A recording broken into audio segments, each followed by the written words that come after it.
Josh Green here, delighted to be joined by David Evans. Dave, first of all, loving the Liverpool top. We've got to chat, first of all, about the World Championship debut. How was that? Oh, it was amazing. It was probably one of the best experiences of my life, to be fair. Being on that iconic stage at the Ali Pali, and it was really good to be on that stage, yeah. What about the experience as a whole? Because I know there's coming up Muswell Hill, seeing Alexandra Palace, and the whole experience and the day that is a World Championship debut. It must be nerve-wracking for one. It was to start with when I was being drove up Muswell Hill, and then seeing the Ali Pali for the first time. It's like, well, this is actually happening now, sort of thing. But once you got in there, you got used to the atmosphere, and it was good. It was a bit weird, obviously, not having a crowd, but we got used to that, and just continued practicing and getting used to the vibe. Yeah, I mean, lots of players have talked about what it's like without a crowd. You've obviously played in front of some big crowds, but probably never in front of something like the PDC World Championship. Is that something you were looking forward to, or when there weren't crowds in, was there a little part of you saying, "Well, I'm glad they're not in"? It would have been nice to play in front of a crowd, because that's one thing I do like. I love having a bit of banter with the crowd and stuff like that, and it gives you that bit of adrenaline as well. If you hit a big shot out and stuff like that, and they're all cheering for you, it's good. It's not good, obviously, if they're not cheering for you, but they have to deal with that. But a little bit different with no crowd. But in a way, it's like one of those with the first time of being there, no crowd. It's just like a floor tournament then. So it's probably a good thing for me.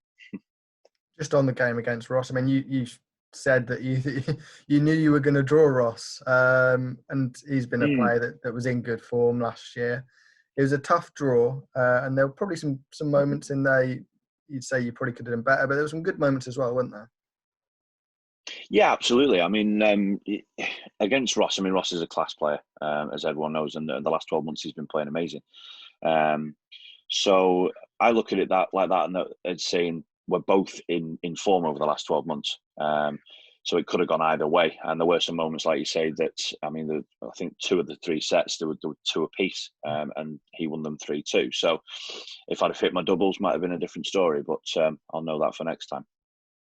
Yeah, how much is there that you can take from, I know it's only one game, but how much is there you can take on to other major tournaments and, well, hopefully another World Championship venture in sort of 11 months' time? Yeah, it's good because, no matter how many times you play, TV tournaments or floor tournaments, it's always going to be better for you. Playing against some of the best players in the world, and luckily for me, I've got that for the next 2 years now. Obviously, COVID bearing sort of thing, but we'll have to wait and see. But playing the likes of Ross, and then obviously the Winter Series that I played in, Ricky Evans, Johnny Clayton, and then having that monstrous average hit against me by Chizzy was an eye opener, as to say, well, I can still keep up with him. I still managed to take 2 legs off him, even though he averaged 121. So in my head, I know it's there, and obviously I've got the backing of my family, my friends, and my managers as well. So, how important was it to have that experience on the Pro Tour? Because there would have been players going into the Worlds that wouldn't have played PDC competition before, but you obviously played on the Challenge Tour and on the Pro Tour as well in those Winter Series events. Yeah, it's a lot. It's a lot to have if you've got that experience of playing against the likes of Ross and everyone there that's at that top level. Then you've got that experience already. It's a bit of an eye opener if you haven't, if you know what I mean. So to have that it's stand me in good stead, really, and I think it helped me a lot massively. Yeah, and as you mentioned earlier, you've got that 2-year tour card now, which I'm sure is a big relief for you. No QSchool this year, which is one ticked off. I'm sure. Is that a massive relief not having to go to QSchool? Absolutely, yeah. Because obviously the new change of format now, it would have been difficult because you've got to play like the first stage and the second stage, and it'd be one of those. Whereas previous years, QSchool, best, you earn the points or you qualify straight through. This time you've got to get through one stage and then another stage. You've got two lots of stress. So I'm just glad that I don't have to do that. So Yeah, I mean, yeah, you mentioned the it's change a of lot format. better, a lot better. Yeah, definitely. You mentioned the change of format. I mean, you obviously came through the Challenge Tour. Do you think there are not ways they can get more Challenge Tour players in, but do you think there could be more opportunities for that sort of player? Because there's so many good players on that Challenge Tour that can and do compete against the Pro Tour players.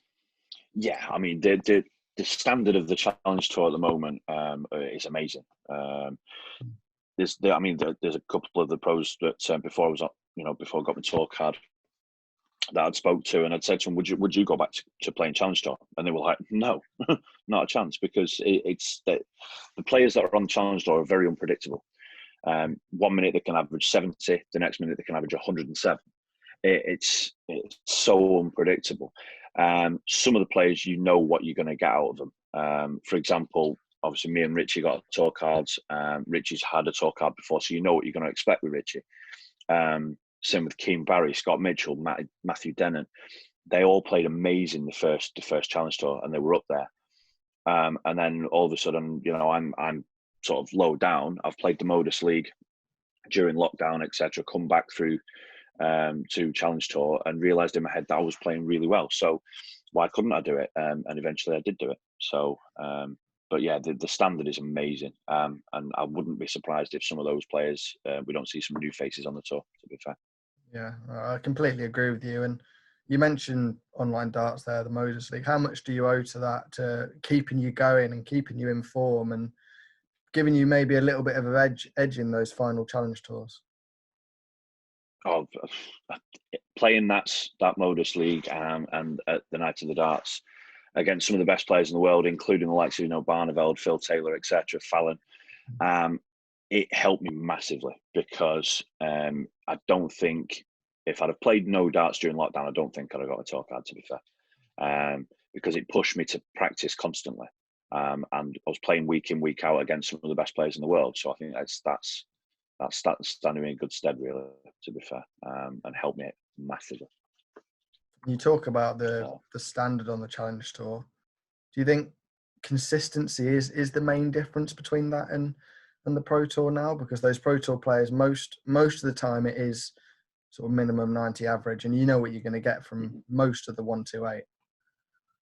Yeah, absolutely. I mean, if you on the Challenge Tour, the standard has gone massive through the roof at the moment. There are obviously people that are trying, and that they started off like sort of 65, 70 averages. When they go to Challenge Tour, that they do build up, and that is what I'd say to anyone that's going to QSchool. If they don't get through QSchool, go to the Challenge Tour, because it will help bring your game on massively. It might take 12 months, it might take 24 months, but it will help you massively, and you'll start seeing your averages going up. Averages as they do come, though, sometimes they don't mean much, but it just gives you an idea of how well you're playing. But it's one of those where, as long as you get the win, it shouldn't matter what your average is. But it's nice if you hit 100 average on telly and stuff like that. But it's one of those. But it gives yourself an idea of where you're at, what level you're at. But Challenge Tour, amazing. I would say to anyone, if they're doing it, go and do it. Definitely. Don't think about it too hard the first year, and then just build on it. Absolutely build on it, and then just work it from there. Definitely. You've sort of answered my next question there, because I was going to ask you if Go on, sorry. someone that's been there, what are the tips for QSchool if somebody hasn't been there before, or even if somebody has been there before? What would be the advice you would give them? Well, QSchool is one of those that it was an eye opener the first time I did it, because I was thinking, wow, what is this? There's a room full of 400 or 500 people, and you're thinking, how am I going to get through this? And you look at the standard that was there as well, and you're thinking, nah. And then it's on your head, and you start shaking your head like, I'm not going to be able to do this. But then once you've done it once, and you keep doing it and have that perseverance and dedication to it, it will eventually succeed for you. Either like myself through the Challenge Tour, or you do like the likes of Bradley Brooks, got his tour card, lost his tour card, got it back. Same with Joe Mernon and Kirk Shepherd. They did exactly the same thing. Lost the tour card, got it back the following year because they've had that experience of being there. What I would say to people is don't be disheartened. If you go to QSchool and don't get it the first time, try again. Definitely go to the Challenge Tour. Absolutely smash the Challenge Tour up. You know, there's so many people that have got their tour cards through the Challenge Tour because they've learned. They've sort of had that experience of doing it for the last few years, and then going out there against the best in the world, or you know, like they say, the second tier, as they say. But I don't think they could class it as a second tier because some of those players are amazing. They've just been unlucky during the Pro Tour 2 years. If you look at who's lost the tour cards now, I mean, Richard North, Robert Thornton, Jamie Lewis, you know, some class players. I wouldn't be surprised if we don't see some new faces as well, to be fair. I'm sure we'll see plenty of new faces. We always seem to with QSchool. Absolutely. Just touching on 2021, we don't know what we're going to get in terms of darts at the moment, whether there's going to be Pro Tours, European Tours, where they're going to be. But just looking at it now, David, where do you want to be in 12 months' time? What are your goals for 2021? If it was a normal year, I would have said to myself to try and aim for the top 64 for the first 12 months. After that, world's your oyster. You've got to put in my head. You've got to push hard the first year. If you don't push hard the first year, then you've got 1 year left to try and catch up. You've got to push yourself hard.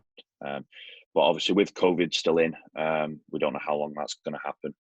It might just be a case of we might only get 1 year to absolutely hammer the board and try and get some money on the board to get into the top 64 to keep my tour card. So it's some things that can't be helped, to be fair. The only thing we can do is just keep practicing and hopefully we get the call to say that the PDC events are still on.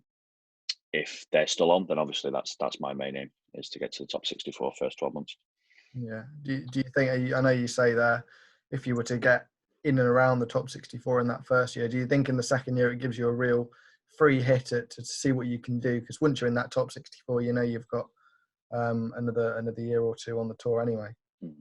Yeah, absolutely. If the first year, I would aim obviously towards getting to the top 64. If we get in or around it does that second year. It gives you a massive thing of saying, right, I'm only like 15 or 20 places behind. I only need like 60 grand to get up there, or 20 grand to get up there. It's probably not 60 grand, to be fair. It's I think it's only like 45 or something like that to get to the top 64, whatever it is. But it gives you that sort of that good mindset to think, right, I only need 10 grand and I'm top 64. But then you've just got to think to yourself, relax, just keep doing what you're doing and you'll get there. So yeah, hopefully fingers crossed. Fingers crossed indeed. Well, we wish you the best of luck, and hopefully we will see plenty of darts in the coming months. We've all got our fingers crossed for that. But thank you very much for your time, Dave, and we'll see you soon. No problem at all, Josh. Take care.